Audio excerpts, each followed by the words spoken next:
welcome to Spotlight on Education. I'm Dr. Jon Kopko, Superintendent of the East Brunswick Public Schools, and your host for the program. We're beginning our new school year on Channel 8 with a program that we taped in June, and my guest is Mr. Tom Smith, who is our District Supervisor of Science and Gifted and Talented Education.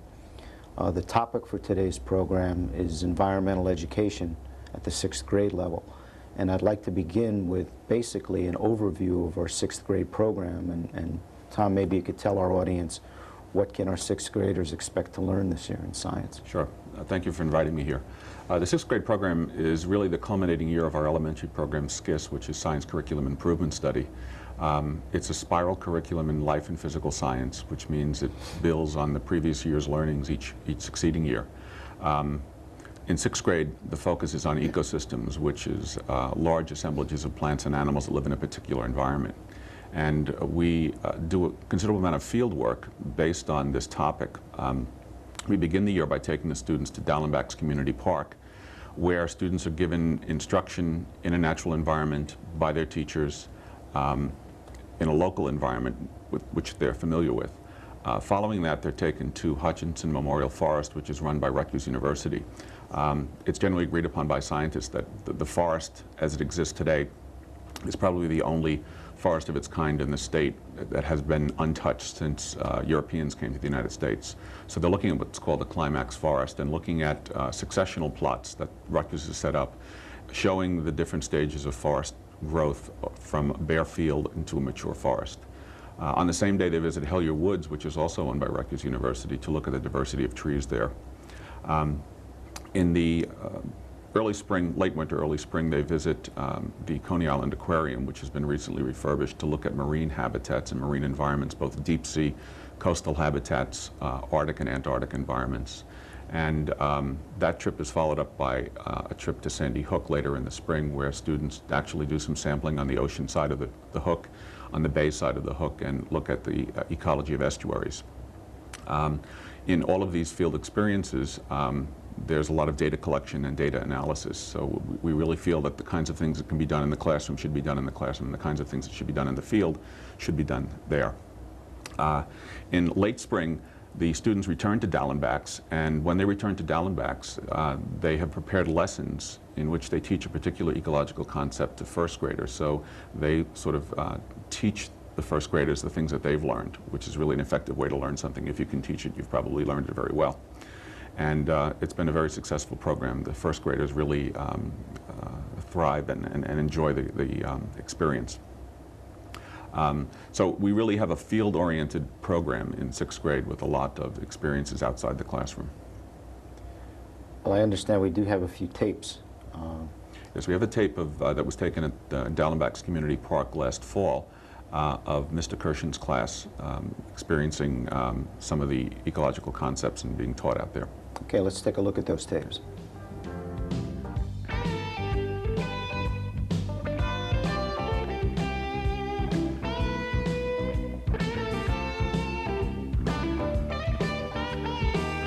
What's unusual about it? Of course, the leaves. The bark, yes, Cindy. What's the bark doing, Cindy? It's all rippling up, and it's all changing colors. Okay, it's very curly, and it is like paper. Peeling. It kind of peels off. Now, Can we draw that? river birch is always, once again, an indication that you're right by a swampy area. Now, ooh is right, but this ooh, we're pointing out to you right now, you can see that. What happened to the clay? What happened to it, Mike? To Matt, what happened to the clay? Why is it such a dark color? Because it's so wet. It's more than wetness. How else did it get that way? Mud. Look around here. What do you see happening? Leaves decomposing. Decomposing leaves. Excellent, Kenny. Sure, in other words, a swamp, once again, it always is made up of clay underneath. It is. Because, Should we write down these notes? Absolutely, because clay, we know, from our experience we did before at school, that clay actually can hold water, can it? Oh, yeah. Because, what's the reason why? Because it doesn't have pores. It doesn't have pores and it doesn't sink in. Exactly. It's so packed together that anything that's in there stays on top, doesn't it? And you can see the decaying leaves up above.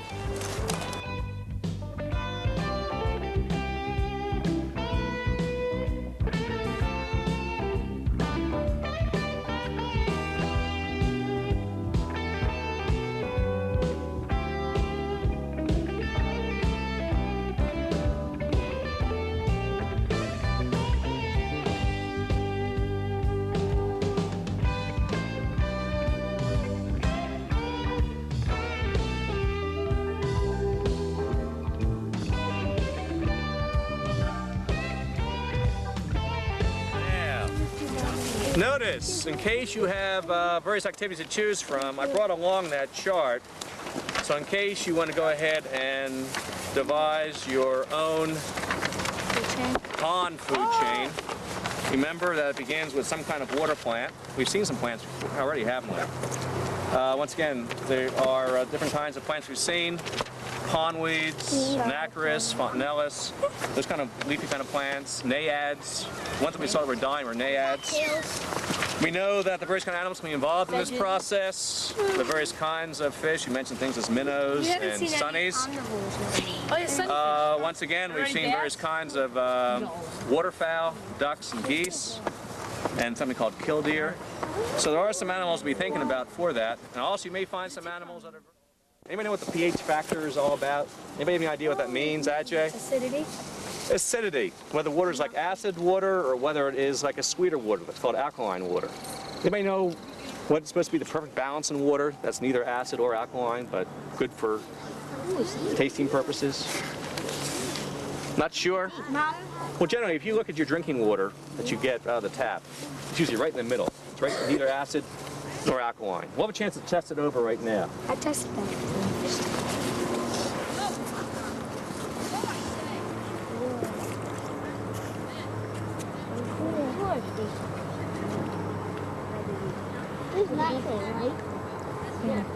Well, once again, that's going to be one of the problems we have to work on, isn't it?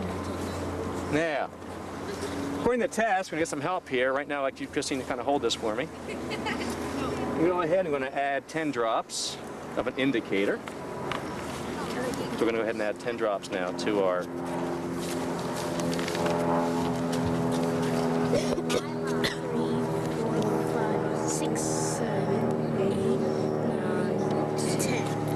Okay.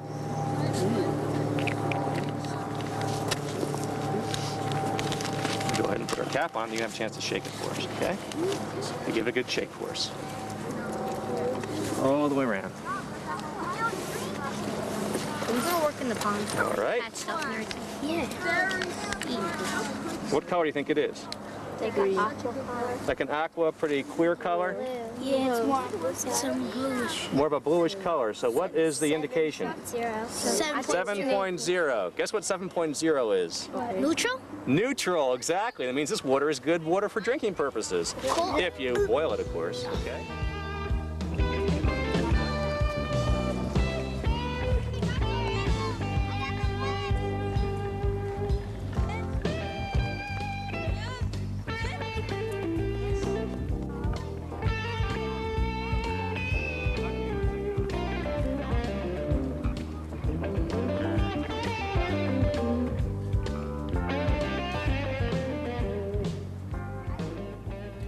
One of the major events of the year for the sixth graders is a trip to the Stokes School of Conservation, or Camp Fairview, which are both located in Sussex County.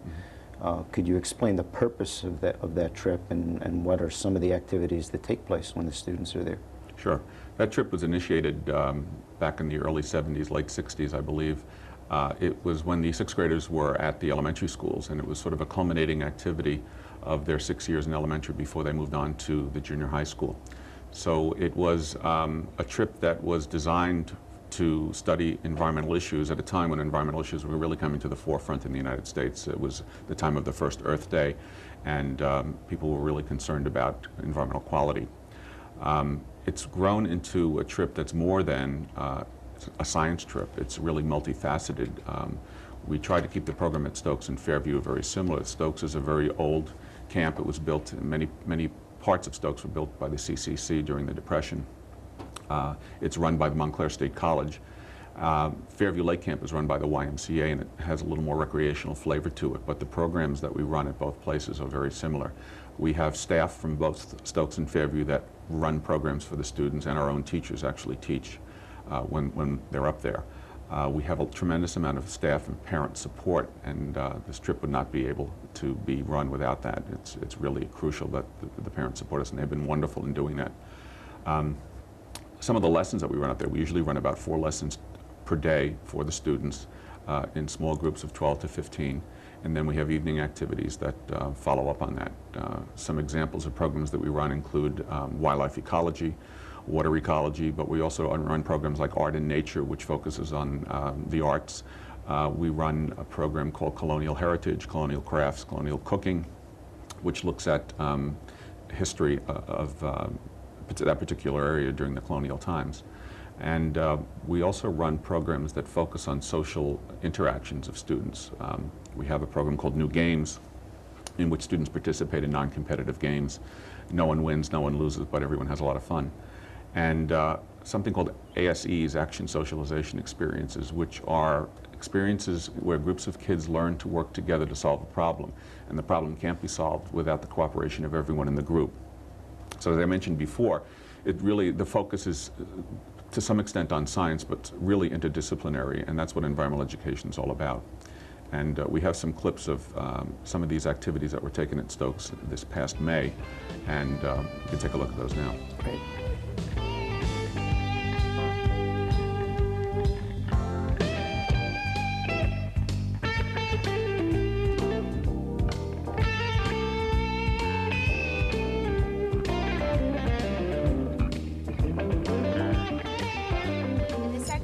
Called All Aboard, and basically it's called All Aboard because it'll be up to you as a group to becoming aboard this circle.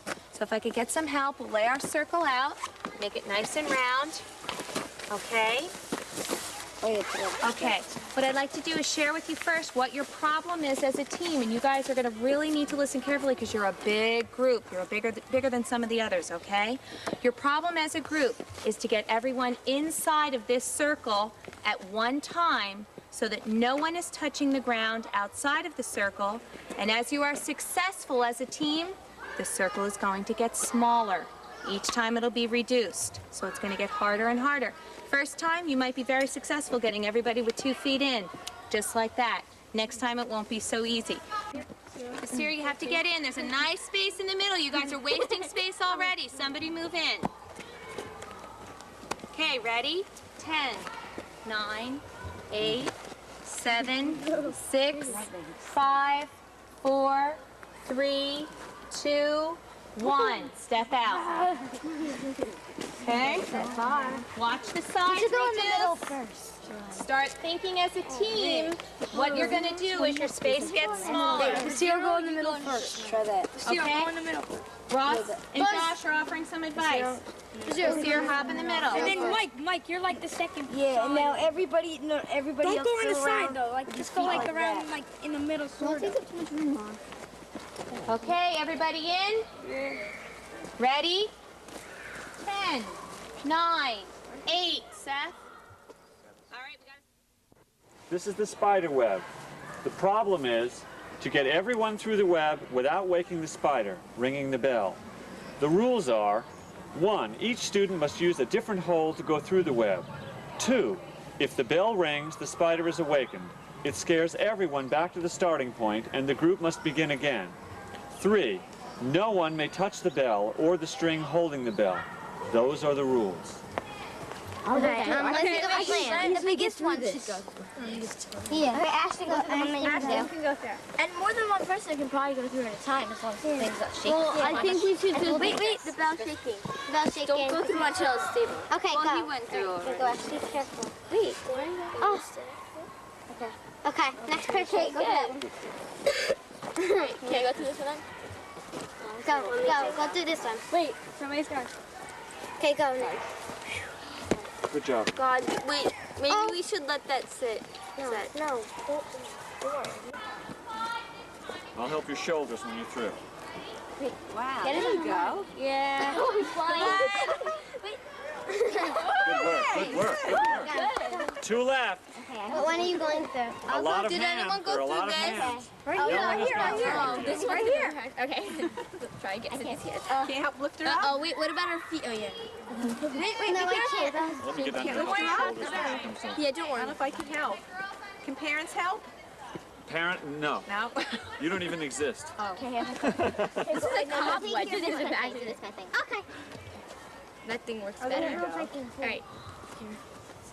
The bell's gonna ring. No. I got her shoulders.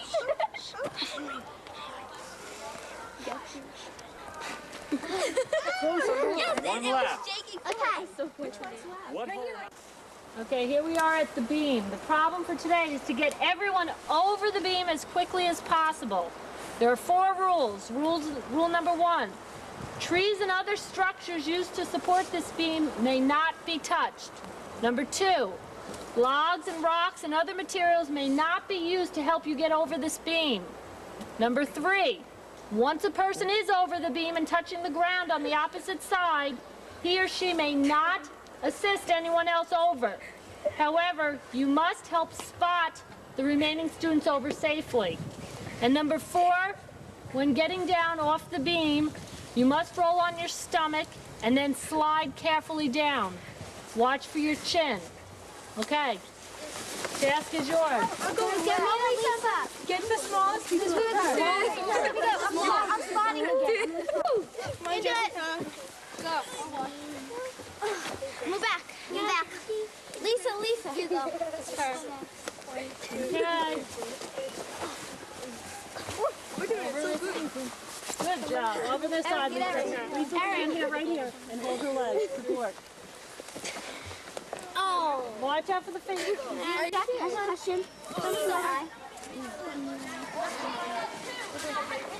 Good job. Okay. Do that. All right, come on, Kevin. Come on, you can do it. To a deforestation problem, there would be loggers, there would be business people who need the wood, such as people who build houses. Then there's people who use the woods for other things like hunting and fishing and recreation and education.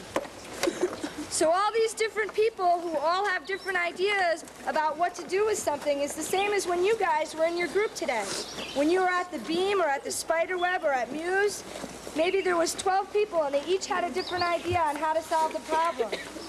In order to still solve the problem, even though everybody had different ideas, you had to communicate, you had to use teamwork, you had to compromise, and you did a good job at those things. All right?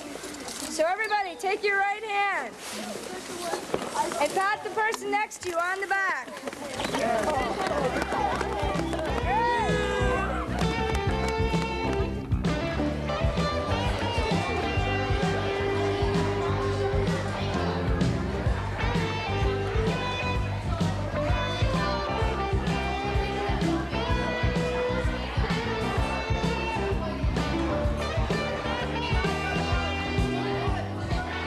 Here we have a map of how to go from our camp to Sunrise Mountain.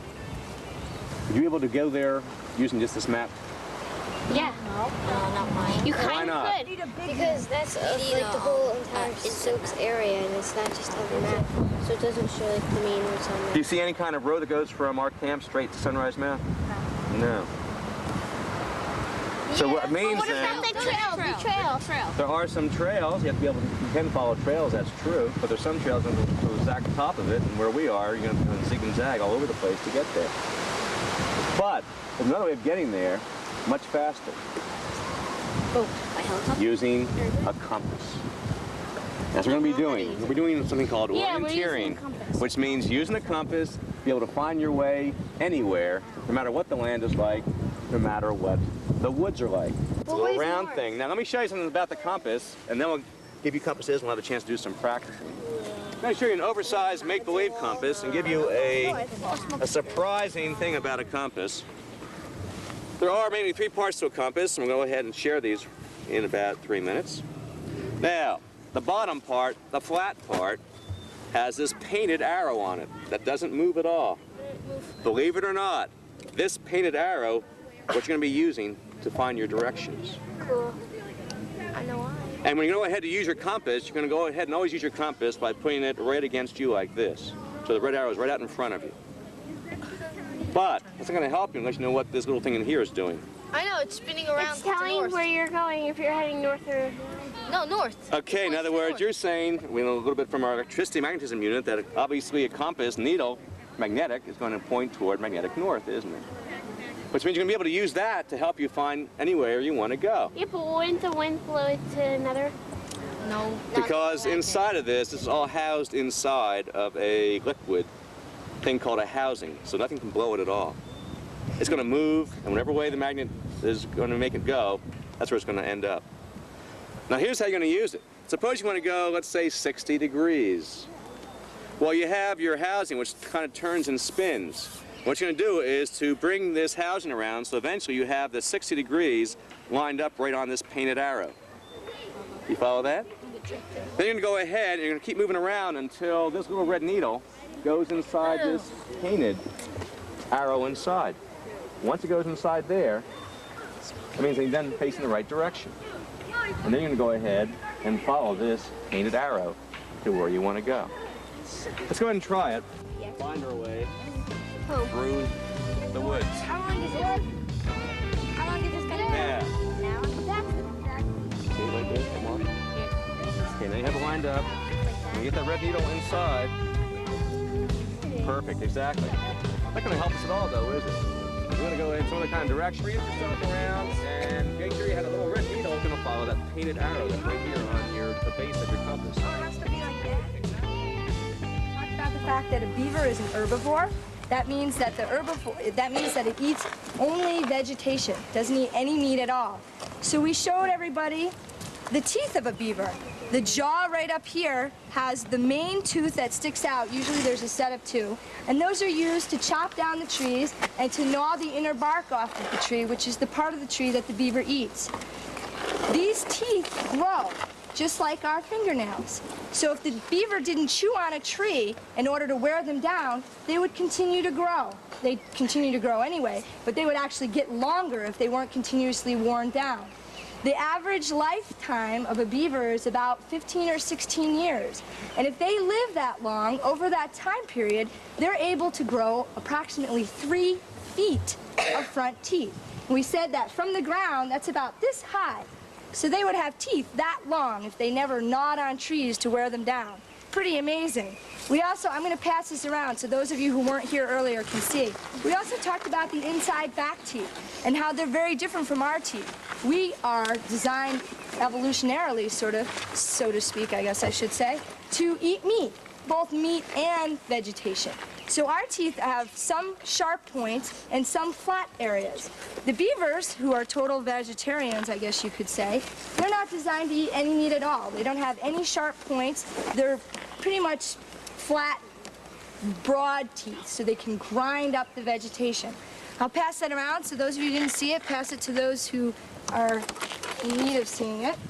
Okay, so we talked about our front teeth and how that was managed.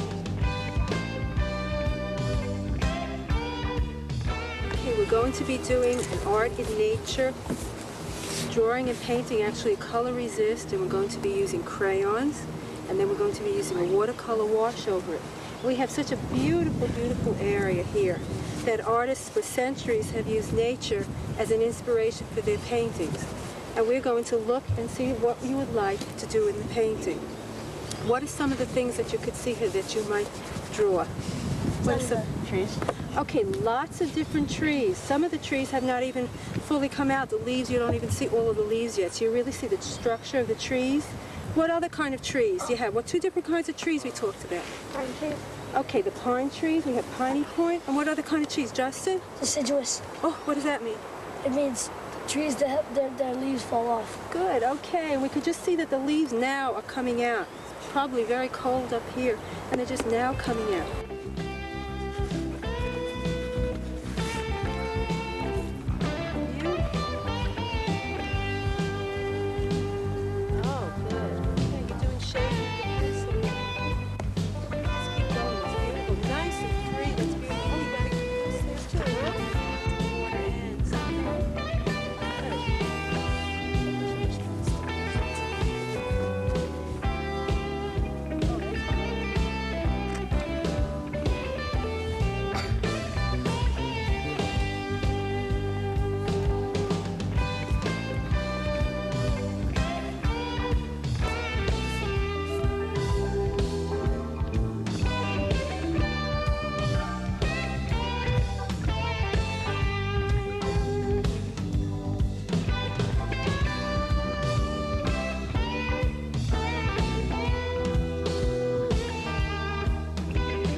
Tom, that was extremely interesting to see the students involved like that. I'd also like to take this opportunity to thank our Channel 8 staff, Dave Ambrosi and Peter Cantamessa, for taking the time, spending the day up at Stokes, with the students, taping the activities, because it really gives our audience the flavor of actually what's going on. And Tom, I'd also like to thank you for the time and the effort and the work that you've put in ensuring that the Stokes program and the Fairview program are such excellent ones, because they're certainly enjoyed by the students and the staff, and very valuable, I think, to their, their science education. To our audience, I'd like to say thank you for watching, and I'd like to invite you to be with us again next month, when my guest will be Dr. Joanne Susko, and we'll be speaking about the program at Hammarskjöld Middle School.